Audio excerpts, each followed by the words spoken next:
Alright, so welcome back. In this video, I'm going to show you how to convert a hex string into a UIColor object. Now you're probably wondering, why would you need to do this? Well, I tend to work in Sketch, and I like to actually copy the color codes, or say if you have some color codes that you like. I'm here on color-hex.com, which gives you hex colors, and you can also look them up by just typing in the color. So for example, I do E5FFE5.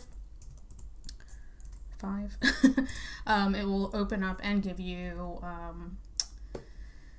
the RGB numbers as well as a hex, but when I work in, for example, when I work in Sketch, I tend to just copy the hex code because it's just easier just to copy and paste. And then sometimes I change my mind on colors, and so I can easily just copy the color code and go from there. I'm going to use this nice purple color. Actually, let's do this nice blue color here. So I'm going to copy that. Now, if you recall, hexadecimal is totally different from RGB code. So we have to do a little bit of math, and but actually we're not going to do any math, but there is math involved. I'm just going to show you the quick and easy way of doing this. So I'm going to create a function here, and I'm going to name it something like hex string, or better yet, convert hex code string to UIColor. Now you might be asking, okay, that's a really long function name or method name. You can easily change it to something else shorter. I'm just making this extremely clear what I'm doing. Alright, so let's go ahead and add some curly brackets. So the first thing we need to do is, of course, we're going to bring in a hex string. We actually need to output a UIColor. So we're going to do a couple of things here. I'm going to actually paste my color code there. So the first thing we need to do is we need to verify that this string has that it comes in uniform. So I'm going to do var. I'm going to do something like a C string. Let's do clean string. So I'm going to clean the string coming in, because who knows, maybe I copied something I shouldn't have copied into it. Actually, I'm going to put the hash, because typically when you copy and paste a hex code, you tend to also copy the hash as well. Sometimes you don't. If you don't, that's fine, because we're going to check for that too. So it's going to be a string. We're going to bring in the hex here. So we do hex, and then we're going to do some trimming. So let's see. Yes, this is the method we need. Basically, it returns a new string made by removing both ends of the string characters given in a given character set. So that's what I want. And I want to look for white spaces. So if I do a dot here, it'll give me some things I can do. I'm just going to type in white spaces. So you can do white spaces in new lines, but I'm just going to do white spaces. My assumption is that I'm not going to have any white lines. And then another thing I want to do is I want to make sure that it's all the same case. So you can do upper or lower. I'm just going to do uppercase. Okay, so the first thing is done. We've made sure we have no white spaces, and then all the characters are uppercase. So, because in this case it's all lowercase, so I want to make sure they're all uppercase, because sometimes, who knows, maybe I might do a capital D instead of a lowercase d. So the next thing I want to do is I want to make sure that it doesn't have a prefix. So I'll say if my clean string has a prefix of a hash, I want to pop it off. That's basically what I want to do. So I'm going to just do clean string dot remove at clean string start index. So I want to start the very first character, because that's where it's going to appear. Okay, so the next thing I want to do is to make sure that, just in case I've like only copied like 5 characters instead of the whole entire 6, I want to make sure that I have exactly 6 characters. So we're going to do another if statement. So if clean string count is not 6, then I want it just to return a default color. So in this case, I'm going to have a return gray. Because of the fact is that when I'm coding, I don't want to have a bunch of error messages. So even if I do paste in the wrong hexadecimal code, I will still get an output, and I know when I run my app that particular element or font color will be gray, and then I know, oh, okay, I must have pasted it in incorrectly. So that's why I don't do like a break statement or whatever. So if it's not 6, it automatically returns something and it won't go any further through this method. All right, so next thing I want to do is something a little bit different. Basically, I have to scan the code because right now it's just a string. That's all it knows, is that it's a string. So I want to create a pointer. So I'm going to do RGB value, and it's going to be UINT int 32. So it's going to be a 32-bit unsigned integer value type. Okay. And I'm going to have it equal to 0. So it is an integer, but it's a special type integer. And then I'm going to scan the string. So I'm going to do scanner, and this is an object here. And if you have any question at all about what anything is, just hold down that Option key, and your pointer will turn to a little plus sign. Hover over what you want to click on, and click on it, and it'll tell you everything you ever wanted to know about, typically, about what you want. For some reason, my library is not doing it. Usually pop right open. So basically what a scanner is an abstract superclass that scans values from a string. Basically interprets and converts characters into number or string values. And so why I'm doing this is because I want to make sure that what I'm bringing in actually contains characters and values that are correct for hexadecimal. Okay. So I'm going to do string.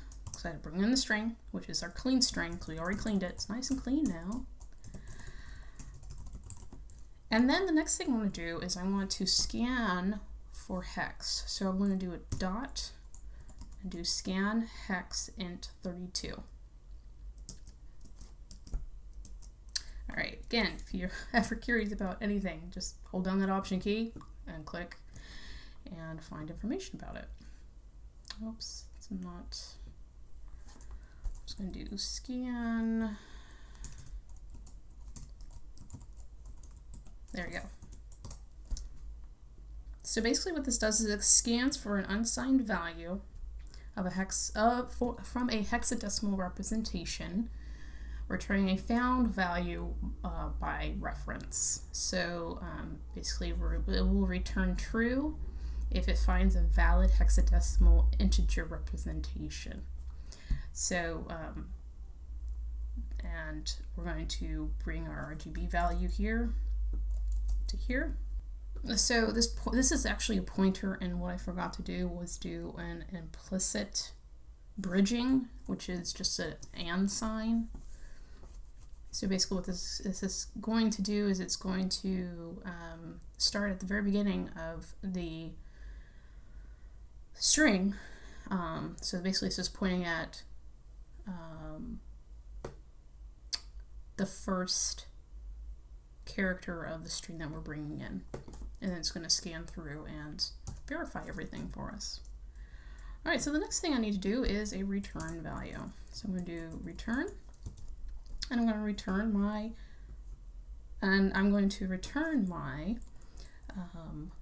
UIColor. So I'm going to do UIColor, and I am going to do initialization, and I need here the red green float. Okay. One other thing I'm going to do is I'm going to make this a little bit prettier so that you can see what I'm adding. So I'm just going to create some spaces and some new lines. Okay, so UIColor, this initializer needs CG floats. So I'm going to do some math here that's going to actually calculate the floats. And how I'm going to do that is I'm going to bring in the RGB value first. And then I'm going to use a bit mask in order to convert the value into the number that we need. And then from there, we're going to move it to the end so that we can do math on it. Because UIColor, it does accept RGB values, but it has to be in percentages. So that is exactly what I'm going to do. So I'm going to do CG float, since it's actually for CG float.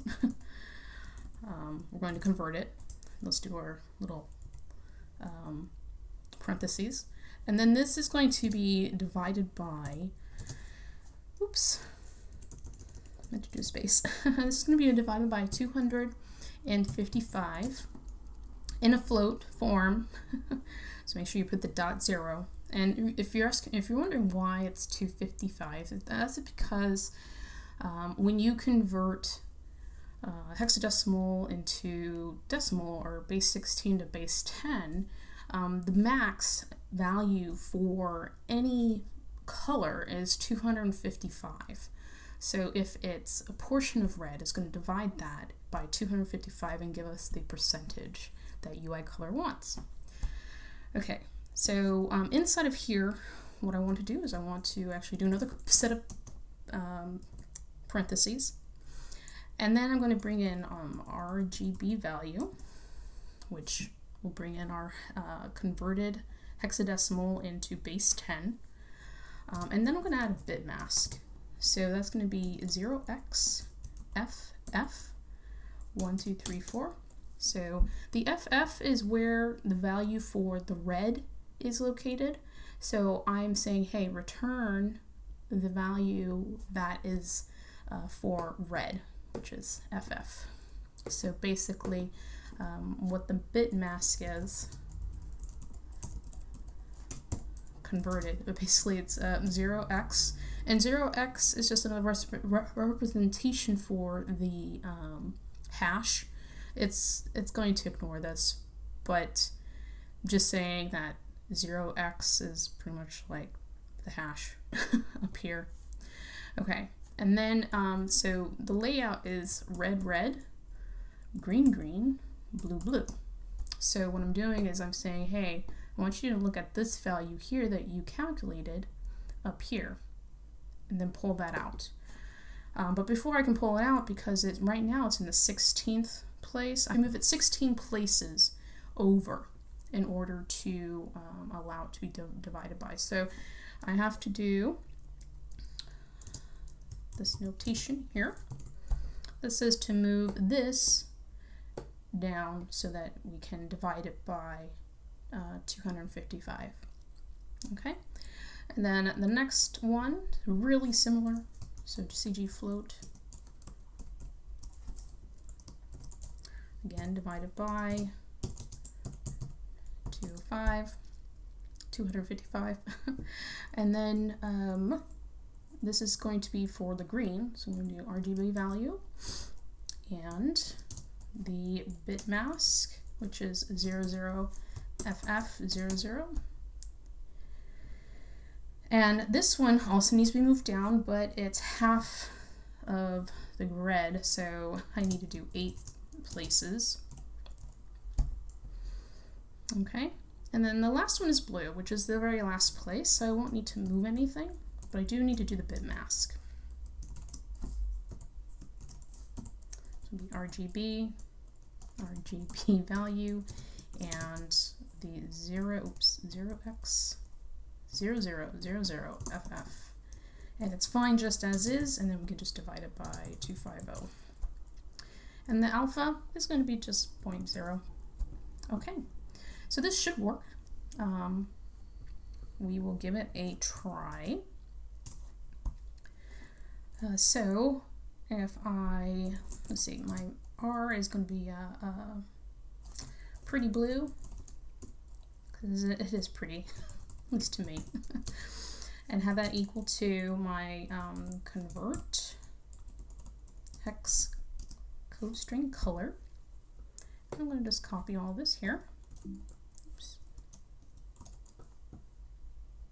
Let's create some space and paste that there. Let's go ahead and run this. Oops. Oops, it's supposed to be a string, so we've got my little quotation marks. All right. Let's give this a run. Oh, that's weird. It's gray. I wonder what we did wrong. Oh, I know what I did. Oh, the parentheses are all off. All right. It should work now, or maybe not.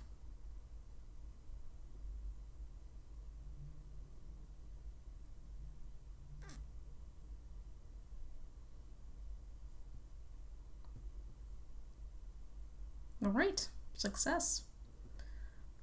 It's not pretty blue, it's pretty purple, but let's go back. Let's copy our code and we'll paste it in here. Let's run it again. All right, we have that pretty blue. Okay, and if you notice here, we have the values for red, which is the percentage of the RGB value divided by 255. And again, if you really want to see exactly what it's outputting for the values, we could just put a print statement in here. We actually print out all of these if you wanted to, each of these individual ones, so you can actually see exactly what's being outputted for all of it. And it shouldn't harm anything just to insert a print statement in here. Actually, let's not do it there. Let's do it above the return statement. So you can see what it is. So for the red, it's going to return that. And then for the green, and then the blue. So we can just copy this here and this here. Oops, it's too many parentheses. I'm just going crazy with the parentheses today. Okay, so if we run this, we can actually see the values. So red is 97. So the hexadecimal 61 is actually 97 in base 10. Oops, there's an extra parentheses there again. All right, let's run this again. Oh, still more parentheses. What did I do wrong? Oh, there it is.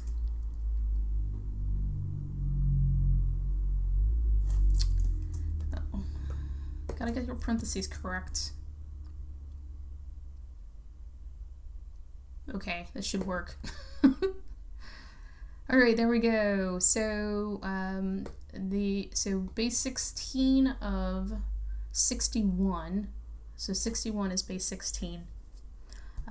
So base 10 is 97. For 7E is 226, and for blue is 90, which is 157 base 10. So we have converted everything, and again, I like to use this because sometimes when I'm developing, or like if I change colors, or if I add something new, and I'm like in process of changing things, I want to be able to search by the color. Like sometimes I might change it to a darker color or lighter color. So let me show you this function in the wild. So here's an app that I'm building. You can stick this function anywhere. I actually created a helper class because my helper class actually contains other functions that I use throughout my application. For example, I have a time formatter or a date formatter. I have images coming in that I use throughout. So I actually use this helper class. It's just a helper class. And then I have my custom table view cell here, which if you develop a custom table view cell and you program it all in code, you can't go in and into storyboard and add or change colors. You actually have to insert them. So here's my helper class here with my hex string to UIColor, and I just typed in the hex. So now if I want to see where all of the hexes that use this 9B, 9B, 9B, I can do command find and just paste that in there, and it'll show me, oh, I used it 2 times, right there and there. So, and then I can change them if I want to. So, and it's just something temporary. It might be something temporary. I might delete this entirely and just insert it in there. And I'm guessing you're probably wondering, oh, so why don't you just use color literal? Well, I could, but I can't search by the hex code if I use color literal. So, for example, we do let color literal equal color literal, and it will actually give you a little box you can click on, and you can select a color. Or you can go in and actually type in the hex code that you want. So let's do 617E9D, and it will automatically convert it. So yes, you can do it that way, but if I copy that, actually let's change it to a different color. Let's do the crayons here. So let's do this pink, this strawberry, okay? So if I go into strawberry and I go other, and I want to actually pull out the hex color, and I can actually do this. I'm going to do control find and paste that in there, and it won't find it at all. So if I copy this here and paste that there, it'll find it. So that's what I wanted to kind of share with you. If you find this interesting or engaging or whatever, just give it a thumbs up. If you are interested in learning more about how to convert from hexadecimal to or base 16 to base 10, definitely go online to your favorite search engine and type in converting hexadecimal into RGB. Other than that, hopefully this has helped you out. I just wanted to give you a little info. It's actually quite fascinating to work with hexadecimals and conversion. If you also want more information or more of a breakdown of this function, definitely check out my blog post on it. You'll find the link below. All right, thank you, friends. So keep calm and code on.